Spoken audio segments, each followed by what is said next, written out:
I want to take you guys back to a simpler time. A time when Drake was not accused of being a PDF file, and in fact, he was giving us classic projects like Nothing Was the Same, Take Care, and So Far Gone, while simultaneously his counterpart, J. Cole, was regarded by many as being the next guy with an impeccable skill set, a relatable story, and a strong message to carry on the next generation of hip-hop and become the most dominant force within the 2010s. See, this was just several months before Kendrick would shake up the entire rap game by dropping his debut major label album, Good Kid, Mad City. We're in the year 2011 and J. Cole is on the verge of dropping his own debut major label album, Cole World. See, J. Cole has just released what he calls not a podcast, but it really is a podcast. It's called the Inevitable series, where he's detailing the making of all of his early projects, everything from The Come Up, his first mixtape, to when he really started getting recognition on a larger scale with Friday Night Lights,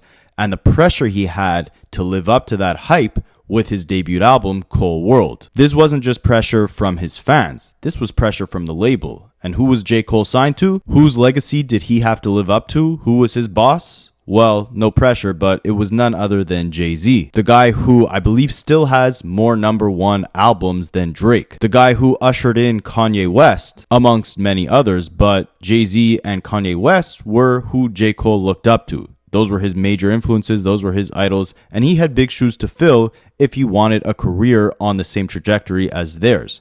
J. Cole wanted big things from the get-go. He wanted a classic debut album, the same way Kanye had College Dropout, the same way Jay-Z had Reasonable Doubt. He speaks throughout this podcast or this audio series that he wanted his first album to be something that people go back to and look at like, that is a classic, that is Illmatic, Ready to Die, etc. And he wasn't necessarily focused as much on sales as he was about impact. But things were very different back then. If you wanted even the chance to release an album on a major label, the label had to think it was worth it. They had to know that if they were going to invest in you to release a project, they were going to get that money back and more. And how did they measure that? Well, it was all in how successful your first single was. And this was a problem for J. Cole because while he was a phenomenal rapper, he put all of his best records on his mixtape Friday Night Lights, and that left him with a blank canvas to paint what he wanted to be a debut album that was on the level of his mentor Jay-Z's album Reasonable Doubt. But Jay-Z wanted money, so he told J. Cole,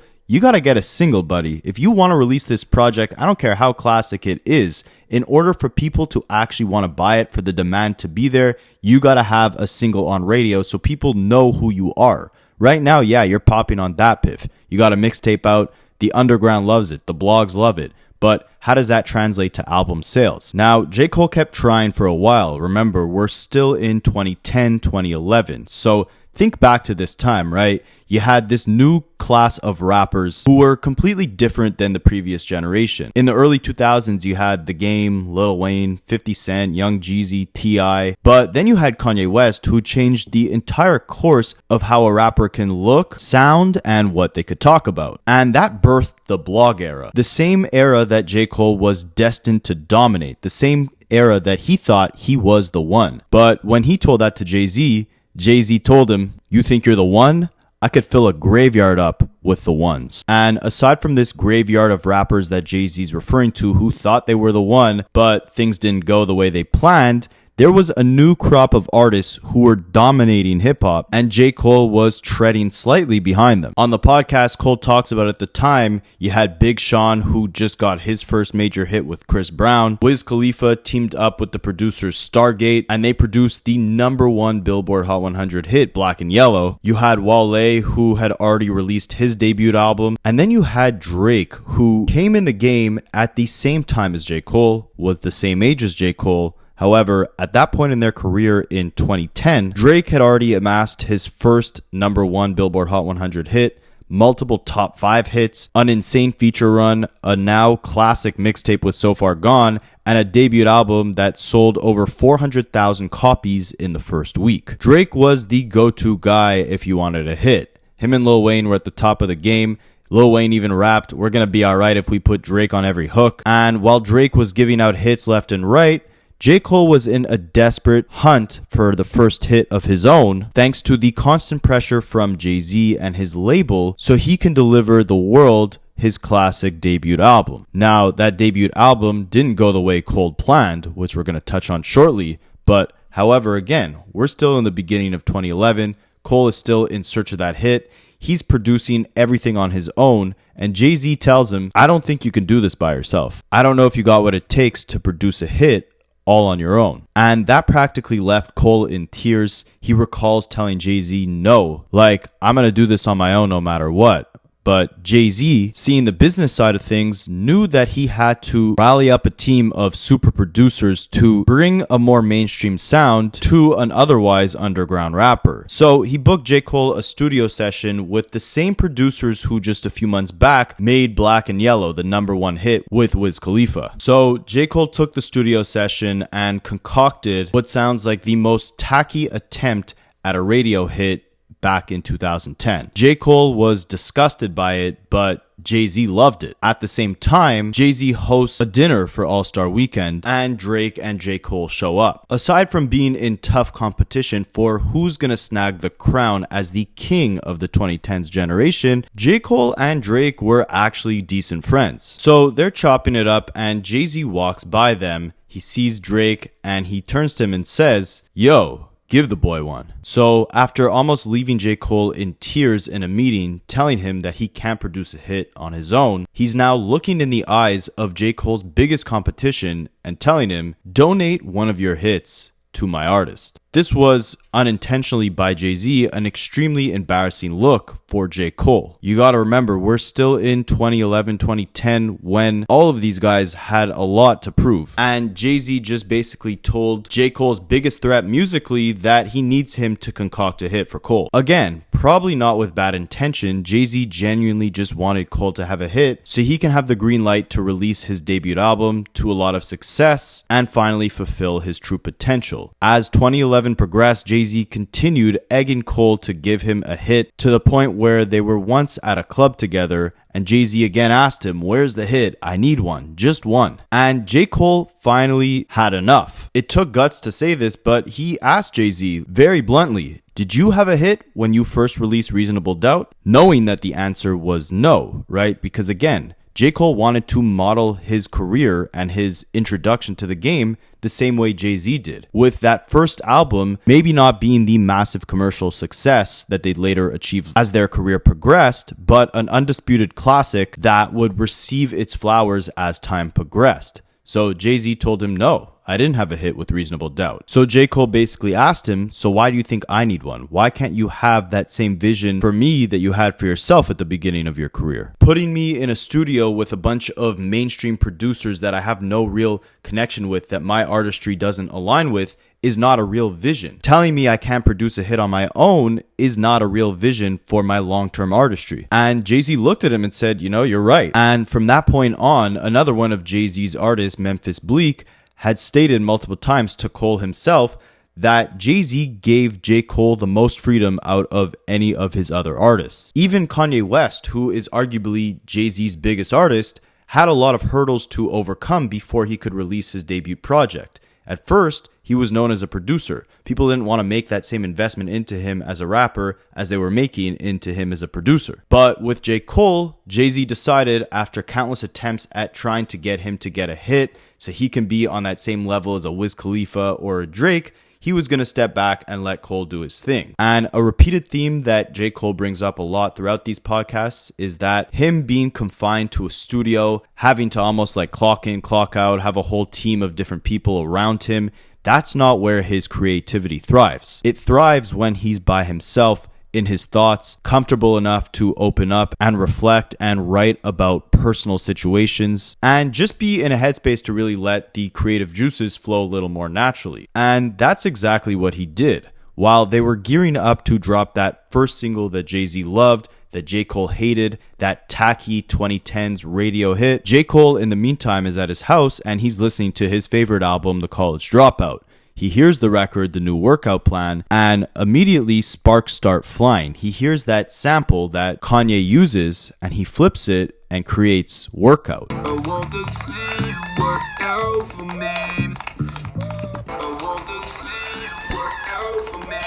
Hey, we got a good thing. He rushes to bring it to Jay-Z, thinking Jay-Z is gonna love it as much as he is, be as confident that this is the go-to hit to kickstart Cole's career, and be as confident about it as Cole is about it. But Jay-Z's reaction was relatively passive, and he later admitted to J. Cole that he actually did not like Workout. But he never told him because he didn't want to discourage him, and again, he wanted to give Cole that creative freedom. So Cole, knowing in his heart that he couldn't release that tacky mainstream hit, he instead went with Workout, and while it didn't catch on at the beginning, it was enough to give him a small buzz to be able to get a release date for his first project. Now again, Cole put all of his best work on his mixtape Friday Night Lights, which generated him the buzz to be able to release a debut album in the first place. So now he's stuck with concocting a track list for an album that has a release date in September, a couple months away. They need the hit, they need the record that Cole fans already love, so they take a bunch of cuts from his older mixtapes and decide to put them on the debut album's track list. That's why you had Lost Ones, Daddy's Little Girl, Lights Please, like these are all older tracks. Most notably In the Morning with Drake, which Jay-Z specifically told Cole to make sure he put on the album. Remember again, Jay-Z wanted Drake to give Cole a hit. Now, the release date's approaching.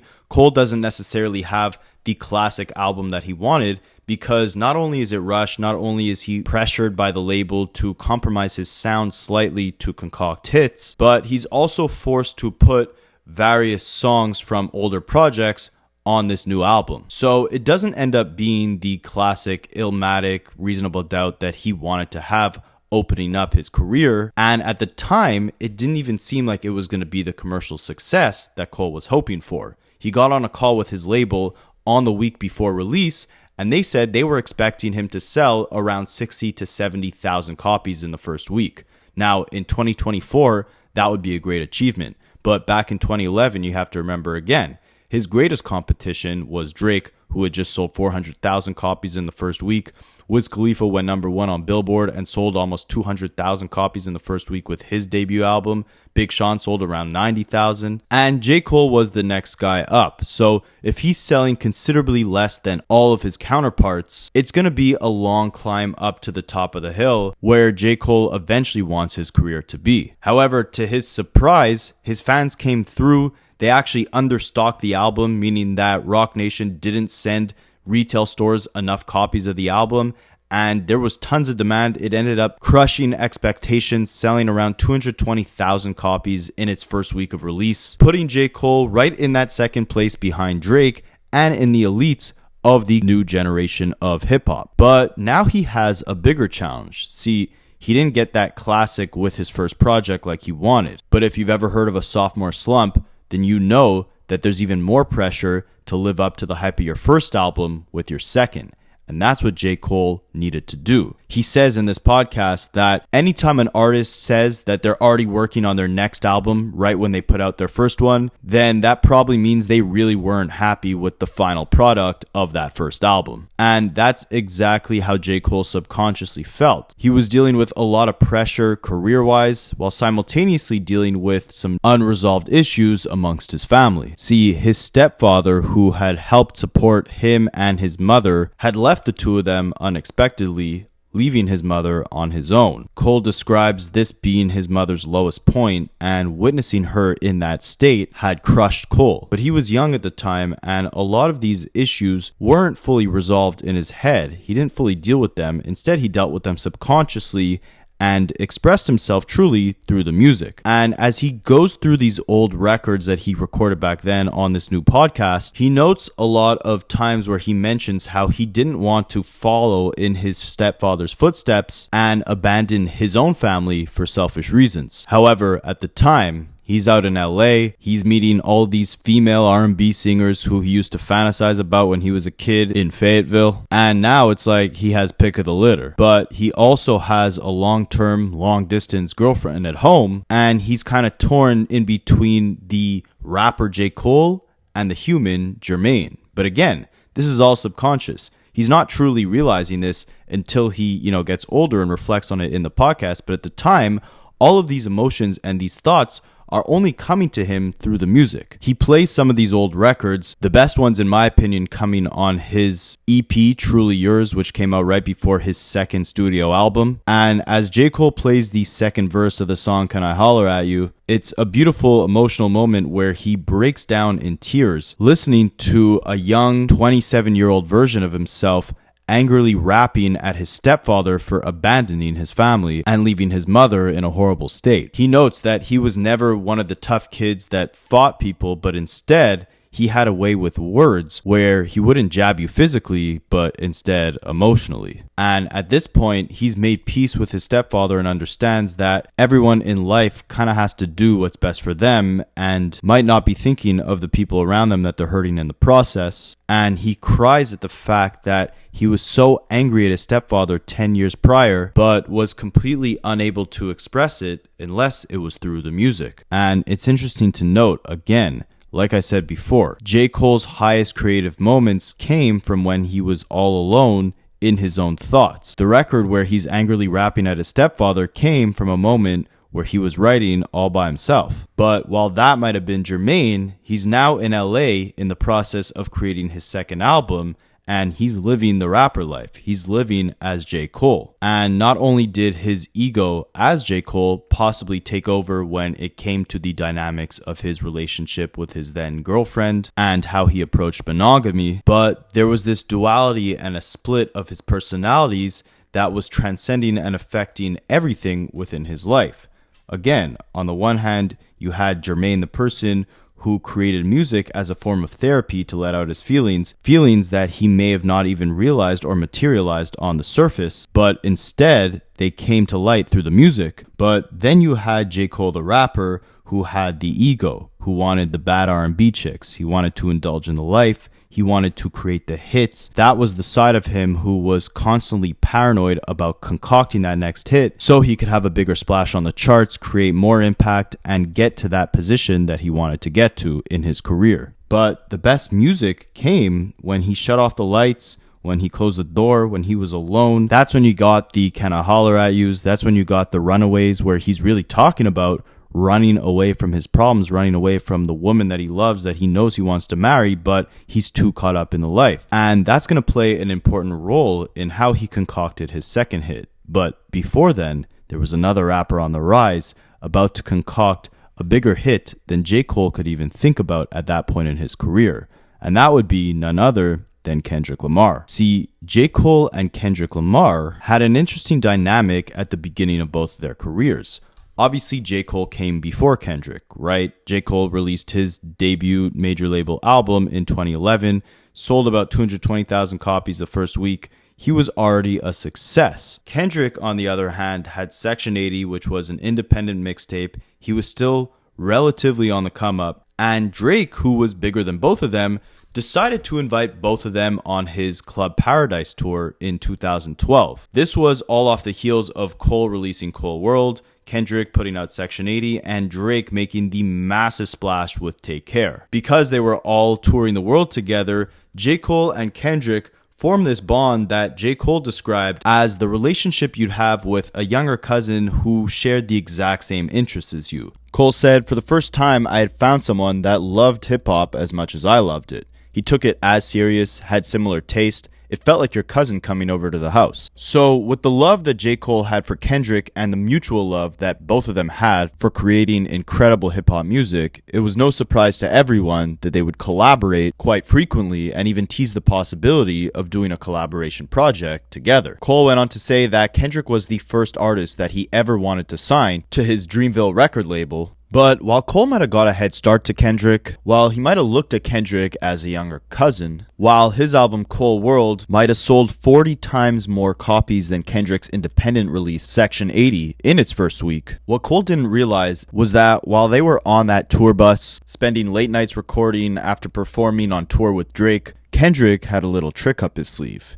he was in the process of creating a monster. A moment that wouldn't just stop the culture, but would shake up the entire music industry as a whole. He dropped his debut studio album, Good Kid, Mad City, on October 22nd, 2012. And the release of that project instantly sparked the debate of the big three. And with just one project, Kendrick became the strongest contender for being the greatest hip-hop artist of his generation, quickly surpassing his predecessors Drake and J. Cole himself. And J. Cole definitely felt the pressure for many different reasons. Number one, Kendrick's debut, Good Kid, Mad City, sold considerably more than J. Cole's did in its first week. Cole World, the Sideline story, sold 218,000 in the first week, while Good Kid, Mad City came in around 11% higher at 242,000 in its first week. Kendrick was able to achieve that similarly to J. Cole without a massive single going into the album. Workout off J. Cole's first album and Swimming Pools off of Kendrick's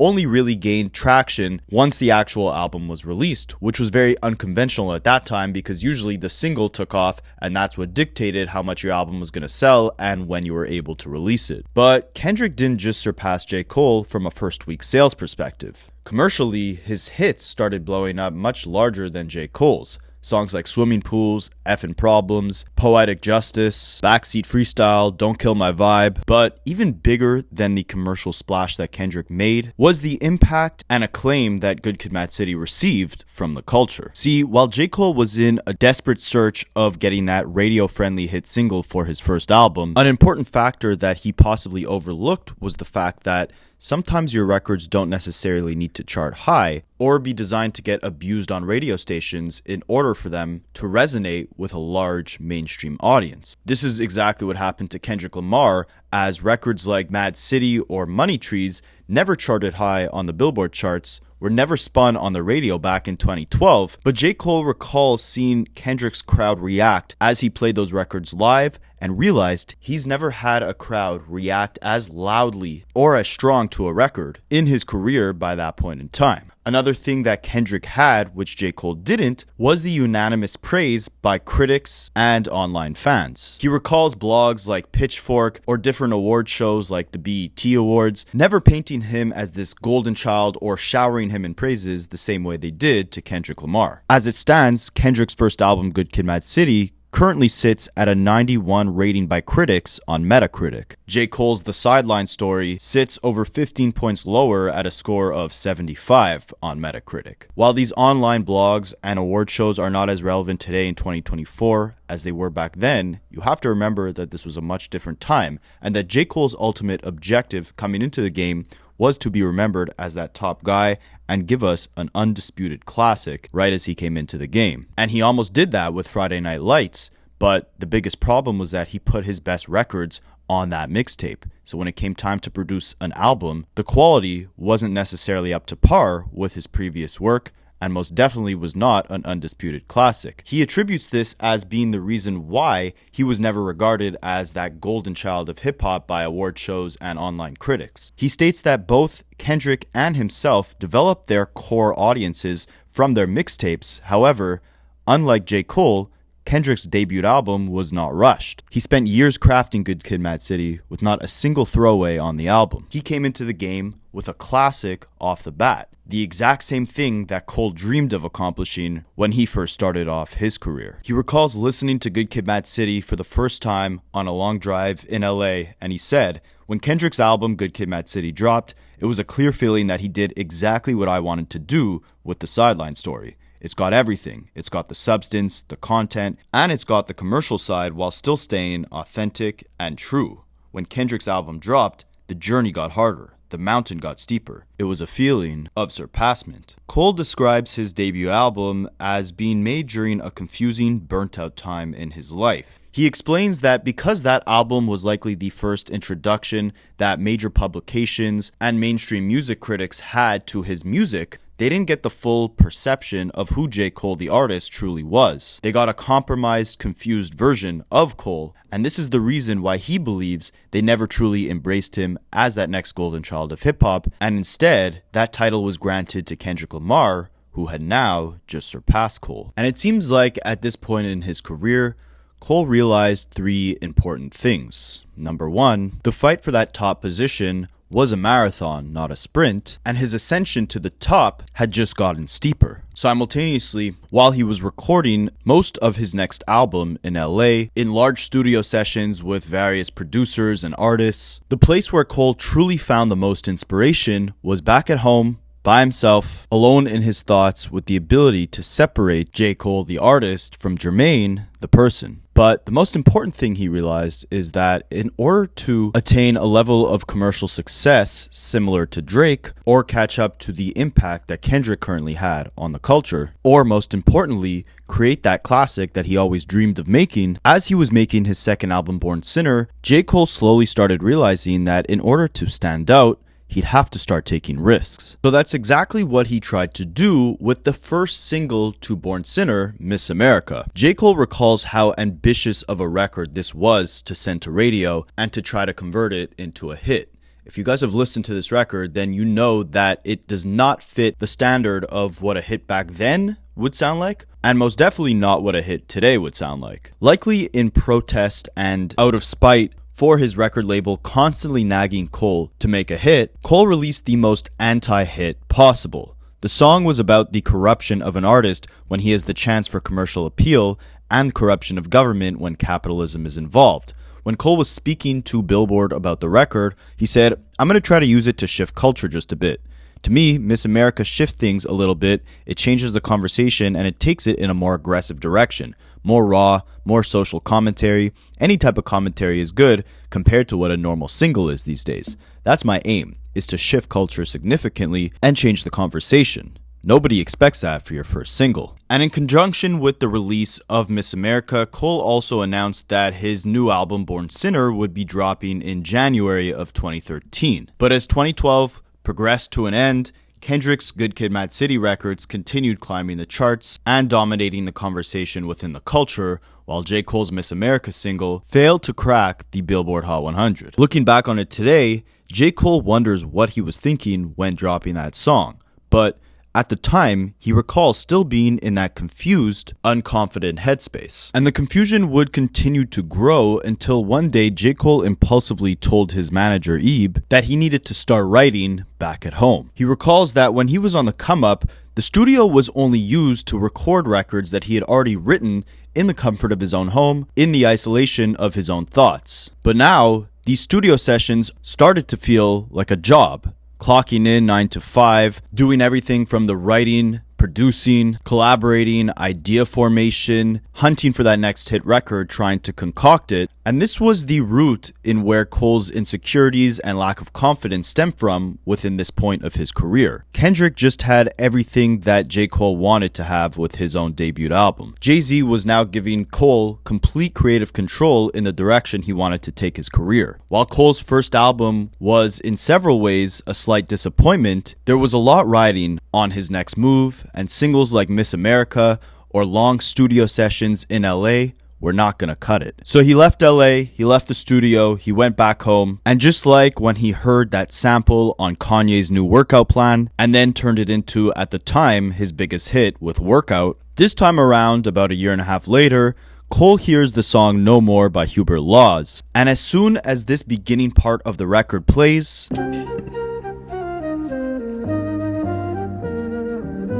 Cole, in isolation all by himself, comes up with the inspiration to turn that into this.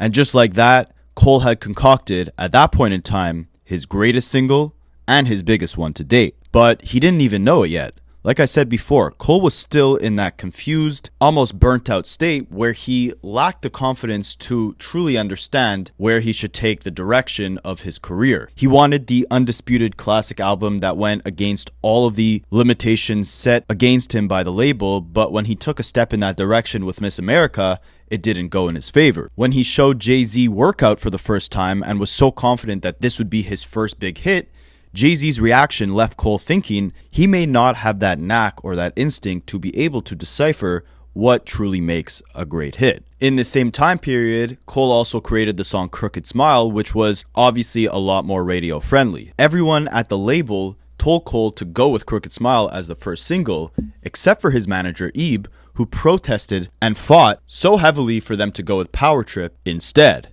The reason being, they needed to take risks. Power Trip sounded like nothing else that was on the radio, nothing else that was coming from the other major players in the industry like Drake or Kendrick Lamar, and it was true to Cole from both an artist perspective and a human perspective. It was genuinely representative of what he was experiencing at that stage of his life. And it seemed like the moment he created Power Trip and stayed true to himself was the moment that Cole stopped struggling to create hits in the future. But at this point, he still struggled creating a classic album. He just watched Kendrick do it, and over a decade later, it seemed that irony still had the last laugh. J. Cole still wrestled with lingering, unresolved emotions towards the accolades Kendrick Lamar received early in his career, as on 7 Minute Drill, J. Cole took aim at Kendrick's discography, praising Good Kid, Mad City as a classic, but dismissing its follow-up as a critical darling that, as he put it, put people to sleep.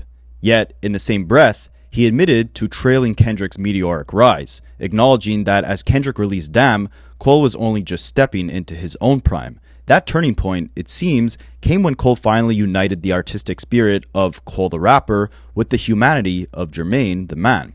His apology to Kendrick for the diss was more than a gesture of humility. It was a rare moment of grace in hip-hop, emblematic of an artist who reaches his creative peak when speaking from a place of raw authenticity. This sincerity has been a long cornerstone of Cole's career. Back in 2013, he made perhaps his most vulnerable move yet with Let Nas Down, a soul-bearing confession detailing the disappointment his idol, Nas, expressed over Cole's first mainstream single, Work Out. While that song had its merits, Cole admitted it was his most calculated attempt at creating a radio hit, a compromise of his artistic integrity. But by the time he crafted Power Trip, he had found a more liberated creative space. In one of the most serendipitous moments of his career, Cole played Let Nas Down for his childhood friend and manager, Ebe, while waiting for a flight from Houston to LA. As Ebe listened to the track, he glanced up, and there, at the same gate, sat Nas himself, preparing to board that same flight. It was a moment of destiny. Cole seized the opportunity to share the deeply personal song with Nas, a track that wrestled with his desire to live up to the standard of Illmatic without compromising his artistic integrity.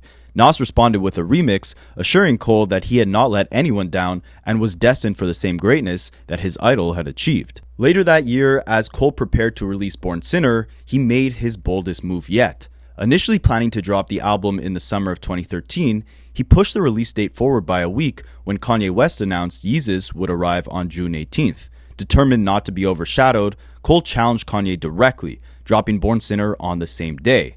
Although Kanye secured the #1 spot in its first week with over 320,000 units sold, Cole's Born Sinner followed closely behind with 295,000 copies. And in a surprising twist, Cole's album actually outsold Yeezus in its second week and eventually climbed to the top of the Billboard charts in its fourth week, surpassing both his mentors Kanye West and even Jay-Z's album Magna Carta Holy Grail.